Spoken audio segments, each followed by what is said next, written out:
My name is Kristen Sukura, and I'm the director of the Sexual Violence Center.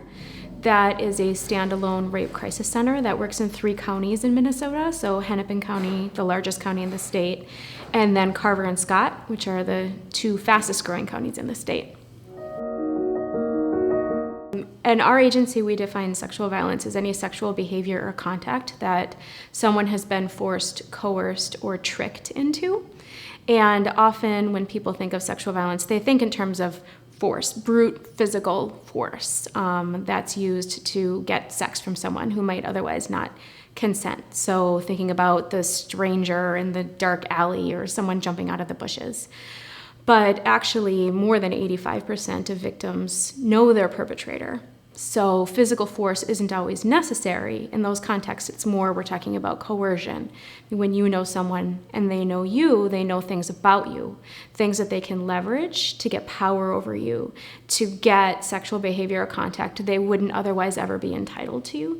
And so coercion is really the story in most of the cases that we work on. I mean, for us, sexual violence is an umbrella term. Often people think sexual violence equals sexual assault. Sexual assault is actually under this umbrella.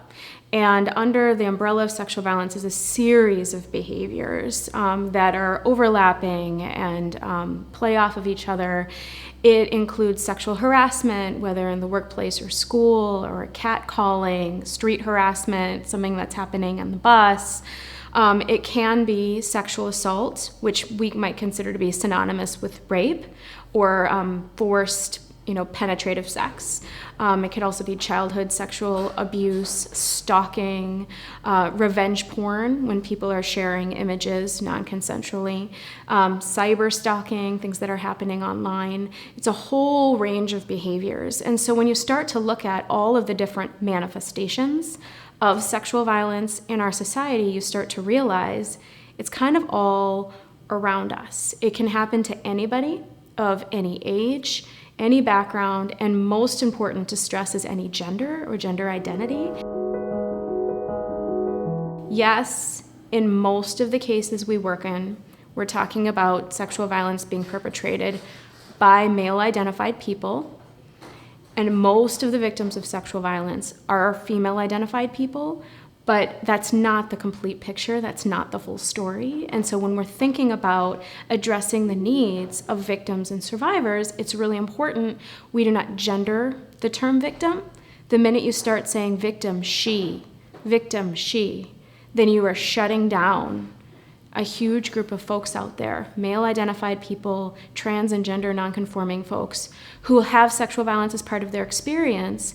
And when I use language that isolates them from service, they're saying, okay, there's no one out there to support me. And systems aren't there to support me either. They're really only there to support someone who would answer to she. Under conditions of oppression, it's when one group of people has more power or advantage than another group of people because of some characteristic about them. When you have power, when you have unchecked advantage over someone else, you can use that to get your sexual needs met in an unhealthy way. Sexual violence is a tool of oppression. It is enabled by oppression, and by its very virtue, it is the action of power. Our society privileges people who are cisgender over transgender, for example. Whether it's based on sexual identity or expression, whether it's based on sexual orientation, it's when groups of people are empowered in our society, and by virtue of their association with a certain group of people, they're going to have more power. And that manifests in ability to get jobs, an ability to get housing, and in power unearned advantage that they might have that they're going to be using through the means of sexual violence. So, and what's important to unpack when you're thinking about oppression is that part of the advantages that the more dominant groups are going to have is perception. They're going to have more credibility. And this is really key when we're thinking about sexual violence and sexual violence victims and survivors. Because on the face of it, if I'm describing oppression and how it's working, anybody, most people would say, well, that's terrible. One group shouldn't have these advantages over another group just because of the way they look and the fact that they're able-bodied or whatever religion they are or how much money they make. That's terrible. But what makes oppression so insidious and so long-lasting is that we all internalize it and believe it, even on an unconscious level. And this plays out in the experience of victims and survivors after sexual assault when they're trying to get support, because certain victims will have more credibility just on the face of it. We often see this play out in terms of, say, class, for example.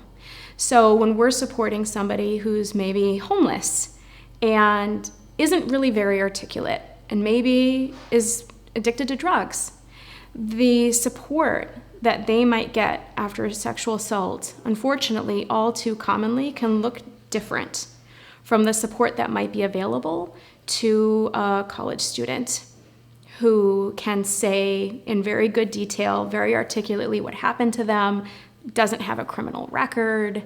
And so the oppressions that we live in not only exacerbate the sexual violence that happens in our society, but it also informs what kind of support people are going to get after sexual assault.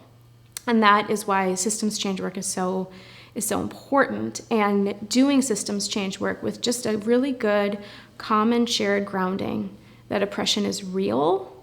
It matters that we shine a light on it, and it matters that we do the hard work ourselves as systems folks of interrogating to what extent does that even play into my individual personal understanding of whether I believe the person who's sitting in front of me or not. When we're doing systems change work, it involves multi-disciplines, right? And so people are coming to the table with a shared goal, which is to improve things, improve the response for victims and survivors after sexual assault, but very different lenses or perspectives on how to get that done. I am an advocate. I come from the world of advocacy. And part of the philosophy of my work is that I unconditionally believe what victims and survivors tell me to be true. My experience tells me that I should. The research on the myth of false reporting of rape tells me that I should. I believe them. It's actually what I consider a pretty big luxury. I get to be completely open-minded and open-hearted with the person who sits in front of me. I get to believe them and then walk with them on their journey of healing after sexual violence has come into their lives. But what's complicated is that the other people who sit at the table with me in systems change work have different perspectives. And especially for folks who maybe come from law enforcement or prosecution, it's very tough for them when I say to them, I want you to believe victims and survivors. I want you to know that most of them are never going to come and talk to you. So if someone has had that courage to come and tell you this has happened to them, you need to meet that with your belief and your support instead of doubting. So from their perspective, they say, look, we have to investigate whether a crime occurred. We can't start by believing this person. We have to start by suggesting that everything's on the table. Could be true, might not be true. And so what I say in response is just start by believing it could be true. And a lot of the hallmarks of trauma and how trauma impacts your brain are manifested by physical body language that might make you think someone's lying to you, but actually it's the trauma. Maybe they're from a demographic that you've worked with before and have certain opinions on. Maybe their story doesn't quite add up. But just start by believing it could be true, because time and time again I've seen when I'm with a victim survivor and they're making a police report or they're in the hospital, if they're working with someone who's taking what they tell them at face value and believing that it could be true, they open up. They relax, they get more comfortable, they feel supported. The information that they're able to give about the crime that happened to them is much, much better, and the whole process is smoothed out from there on in. So they don't have to believe it is true. That's my job as an advocate. Okay, I would love it if everyone would act like that. That would be my perfect world. But I get it. They're trying to determine if a crime happened or not. But what we need is to see a level of open-mindedness that, you know what, this could be true. And I'm going to follow the course of the investigation where it might lead me. But this person, just the statistics show, this person is probably not lying to me. It's not even 50-50. Just something that I hear a lot. People are like, well, maybe it's 50-50 whether it's true or not, because you know drunk girls and what they say. It just drives me nuts because it's actually like not what the research shows, and it's certainly not what my experience shows. Sexual violence is an interesting field because people don't want to talk about it. Sexual violence thrives in silence. It's surrounded by silence. The silencing that victims, survivors feel, even on an agency level, we feel it, right? I mean, our agency is called the Sexual Violence Center because we want to break the silence. Literally every time we're answering our crisis line, we're answering the phone. But it's not a topic people want to talk about. It takes people to a pretty dark place in their minds, or they're like, ooh, they take a step back. It's a tough topic to bring up. And so what's important for the most important thing for systems change folks is actually to be willing to talk about it. To just with clear eyes say, like, this is something that happens. And a lot of folks think if they talk about it and talk about the scope of it, that they're admitting some kind of wrongdoing. Like for law enforcement to talk about how often it happens, then they're admitting they're failing to prevent it. Well, it's not on them, right? We live under conditions of rape culture. All of us are participating in the construction of that culture that allows for all this sexual violence to happen and then holds perpetrators essentially consequence-free for their actions. It's not one entity, right? And so admitting the scope of the problem, admitting that we're not doing enough about it it shouldn't be a risky thing. And I think a lot of folks who participate in systems change work sort of come to the table saying, okay, yeah, I want to be part of making things better. Of course, everyone else here needs to change, not my folks, right? And so then they don't really want to sort of take in the messages and the willingness to change to their own discipline. It's more about pointing fingers to other folks about what they might be able to change. So there's two pretty pervasive and pretty challenging narratives around sexual violence that need to change. One is the gendering, the very rigid gendered lens that sexual violence is something perpetrated by men against women. That's the narrative. Yes, maybe that plays out in the majority of the statistics that we're dealing with, but not all of them. And what we're looking at is the power, the difference in power and how that's being exploited. That's the issue. Yeah, it's going to be exploited along gender lines a lot because we live in patriarchy. Men tend to have more power than people who aren't men. But that doesn't mean that you can just boil it down to some kind of gender war, because that's not what sexual violence is. The second pretty challenging narrative is that it is strangers. So, and this puts the burden on victims to protect themselves from sexual violence, which is really, really troubling. So this idea that stay out of dark alleys, right? That's where rapists are, just waiting for you. Don't go to the bar, probably, right? So we're basically telling folks they no longer have a right to drink alcohol. Prohibition is done. That finished several decades ago.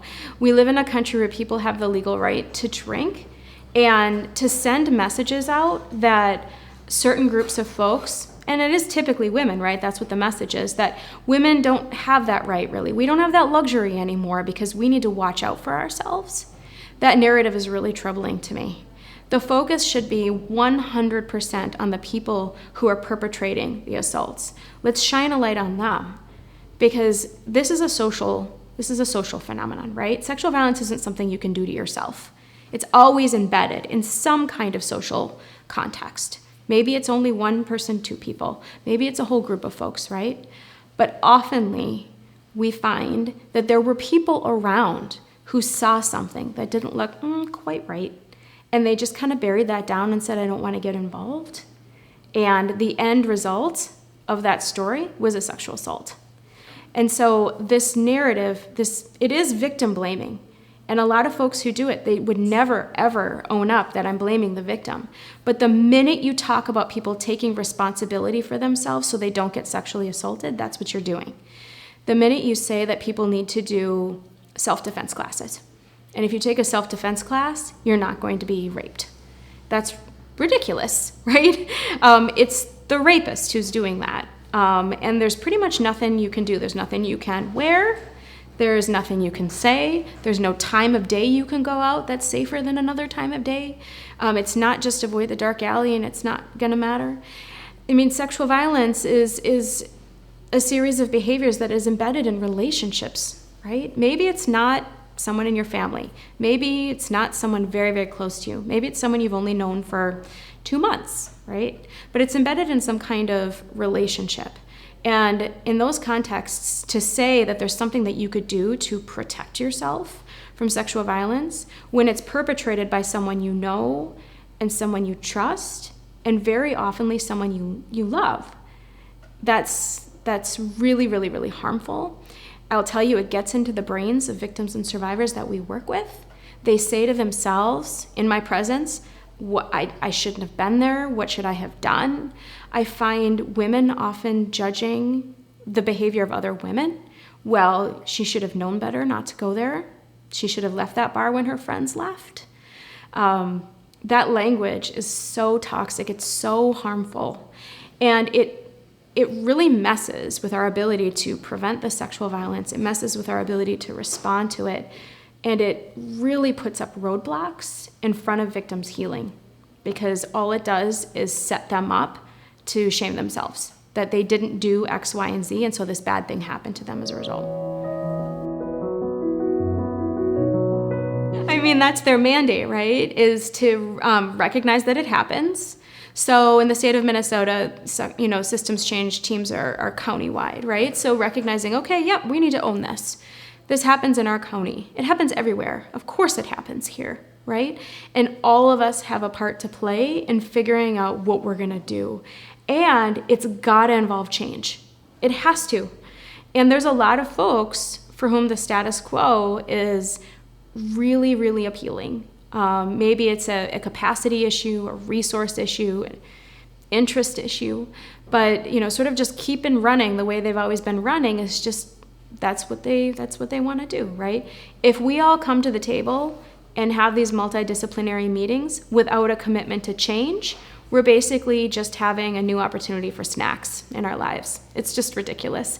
We can't expect a change for victims and survivors unless we change ourselves. Yes, absolutely, community members are the key, right? Community members, everyone in our society, sort of changing the way that we're thinking about sexual violence, definitely changing the hearts and minds of prospective jurors is going to be a really big key, but we have to set the stage.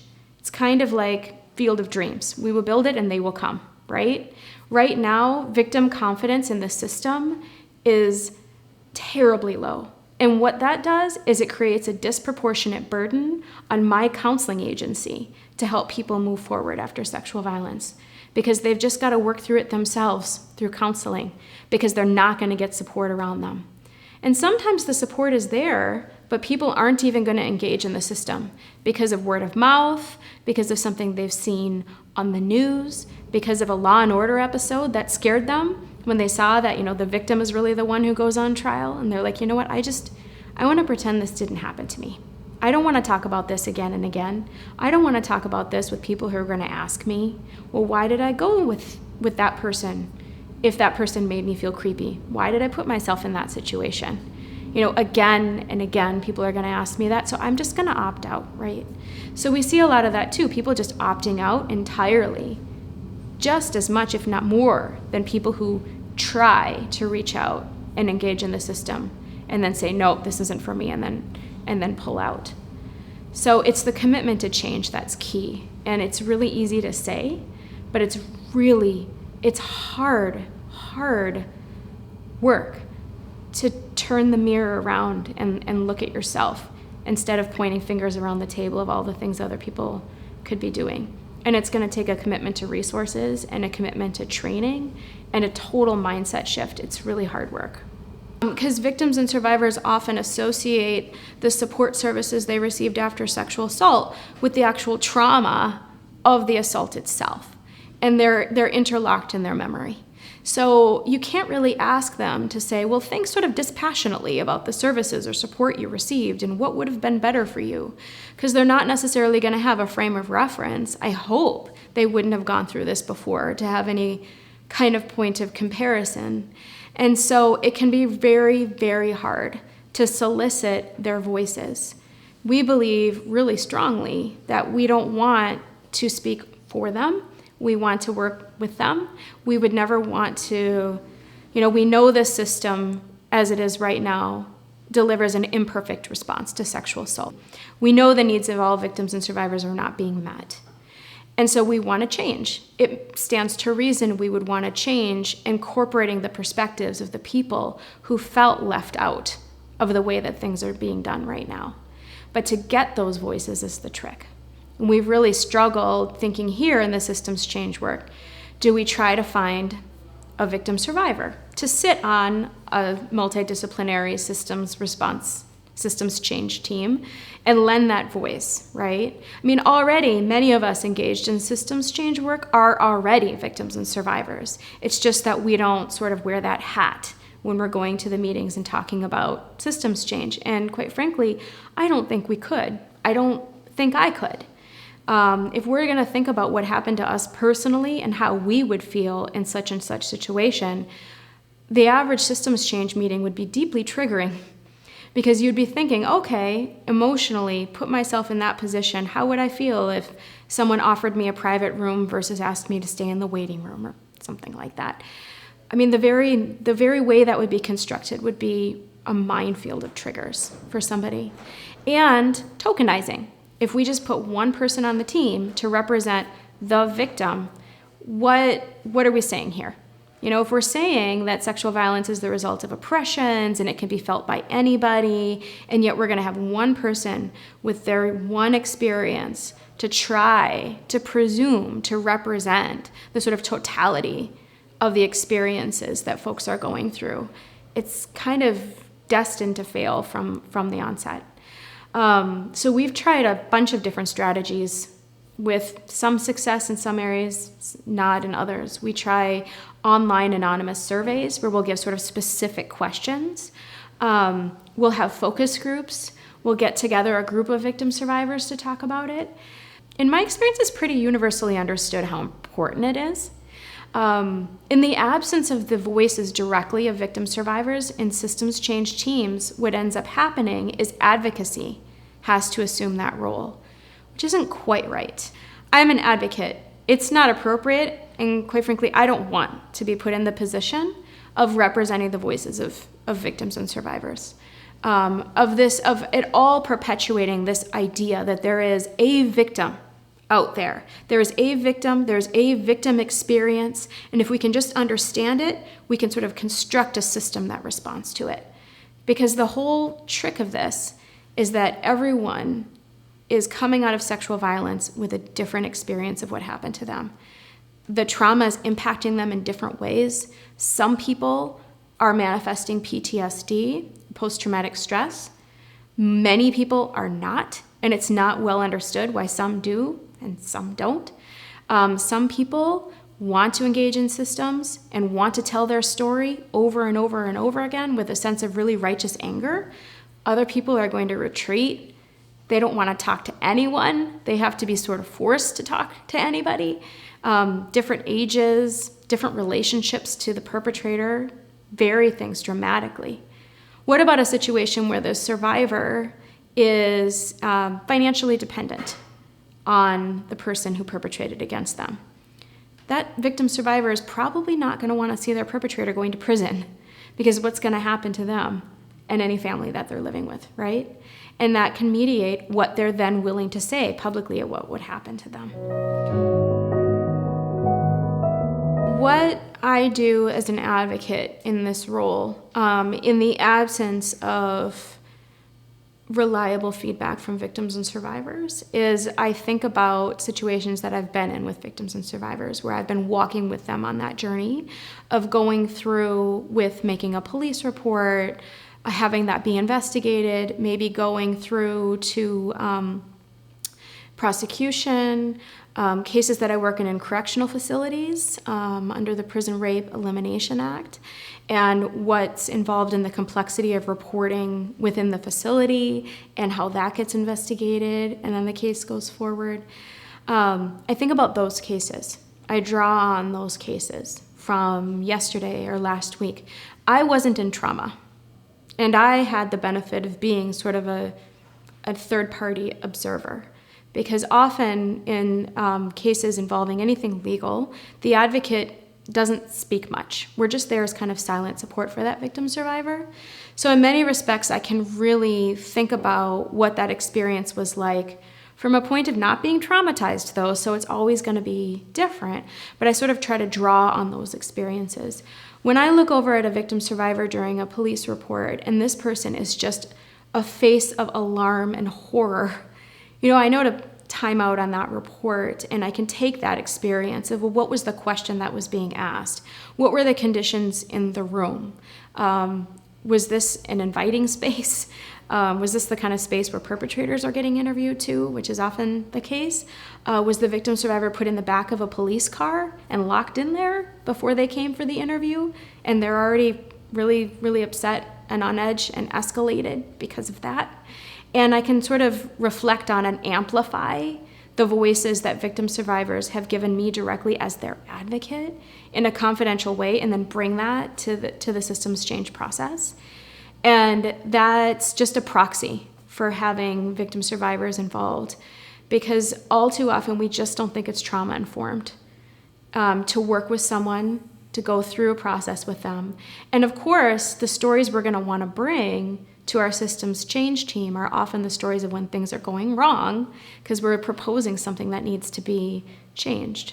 It's hard, though, because we don't want to change the system response to better meet the needs of folks that we're projecting we know what their needs are. We want to hear from them, and that would be the golden ticket if we can figure that out. How to engage victim survivor voices in our process without tokenizing them or triggering them. That would be the golden ticket. And what I would say is that, a trauma-informed approach would definitely better support the needs of the victim survivor. But what I say, and I truly believe, is it makes the work easier. It makes the work of law enforcement and prosecution and these folks who sit around the table, it makes their work easier. There can even be a selfish reason for them to want to sort of change the mindset and really understand what's going on for a victim of sexual assault, what's going on in their brain, what's making them, change their story. The story they told in the hospital yesterday is different than the story they're giving me right now. And what am I going to do with that? How am I going to sell that to a jury? That kind of thing. Understanding what's going on for folks who have been recently traumatized or are still in the height of trauma when you meet them, which is often the case of folks who are willing to report it all, is key to making their lives easier. Because especially for law enforcement, if they can kind of understand what's going on for this person right now, what are they perceiving around them, what are they even going to remember tomorrow of what we're talking about right now, it's going to help them ask better questions, and it's going to get them better information that's going to allow them to apprehend the assailant and secure the scene. It really makes their work easier. I always have the same approach when talking about advocacy, right? Like, we will make your work easier. It's kind of like when you're taking an exam in school and you've studied for it, right? You know all the information. You know it backwards and forwards. It's in your brain. But the moment of the exam happens and you are just paralyzed with anxiety and stress, and all the information is just locked and you can't get it out, and you're sitting there and you're stiff and you're paralyzed, and you know the information that's being asked of you, but you can't get it out, right? Figuring out a way to make people in crisis more comfortable feel safer, recognize, yes, they were deeply unsafe, something terrible happened to them, but right now they're safe. Right now they're safe, and they're moving forward to more safety and more safety and more safety. They can be comfortable. They're surrounded by people who want the best for them. They're going to give better information. They're going to relax. They're going to open up.